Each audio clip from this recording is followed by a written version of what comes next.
இன்னைக்கு Christmas special வட்டையப்பம். Christmas தீம்க்கு ஏத்த மாதிரி டபுள் கலர்ல ரொம்ப சாஃப்டா, அதுவும் அரிசி ஊற வைக்காம டைம் ஸ்பெண்ட் பண்ணாம இன்ஸ்டன்டா அரிசி மாவு வச்சு எப்படி பண்றதுன்னு பார்க்கலாம். வீடியோவை டக்குன்னு சேவ் பண்ணிட்டு பேஜை ஃபாலோ பண்ணிக்கோங்க. ஜார்ல 1.25 கப் பச்சரிசி மாவு, 1 கப் துருவின தேங்காய், 1/2 கப் வடிச்ச சாதம். இந்த வட்டையப்பத்தை சிக்கன் கிரேவியோட சாப்பிட நல்லா இருக்கும். அதனால 1/4 கப்புக்கும் கம்மியா தான் நான் சுகர் ஆட் பண்ணிருக்கேன். நல்ல இனிப்பா சாப்பிடுன்றவங்க 1/4 கப்புக்கும் அதிகமா சுகர் ஆட் பண்ணிக்கோங்க. இதோட கொஞ்சமா உப்பும், 1 டீஸ்பூன் இன்ஸ்டன்ட் ஈஸ்ட், 2 ஏலக்காவோட சீட்ஸும் சேர்த்து 2 கப் தண்ணி சேர்த்து நல்ல பேஸ்டா அரைச்சு எடுத்துக்கோங்க. அரைச்ச மாவை ஒரு பாத்திரத்துல சுடு தண்ணி வச்சு அது மேல வச்சு மூடி வச்சிட்டீங்கன்னா 1 ஹவருக்குள்ள உங்களுக்கு இந்த மாதிரி நல்ல பஞ்ச் போல ஃபெர்மெண்ட் ஆகி வந்துரும்.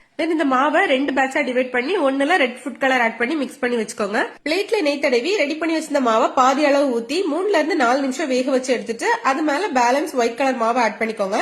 இதை 15ல இருந்து 20 நிமிஷம் வேக வச்சு எடுத்துக்கோங்க. ஒரு 75% வெந்ததும் இதுல நீங்க நட்ஸ், டியூட்டி ஃப்ரூட்டி இந்த மாதிரி உங்களுக்கு பிடிச்சது எதையாவது ஆட் பண்ணிட்டு மறுபடியும் வேக வச்சு எடுத்துக்கோங்க. இதை நல்லா ஆறுனதுக்கு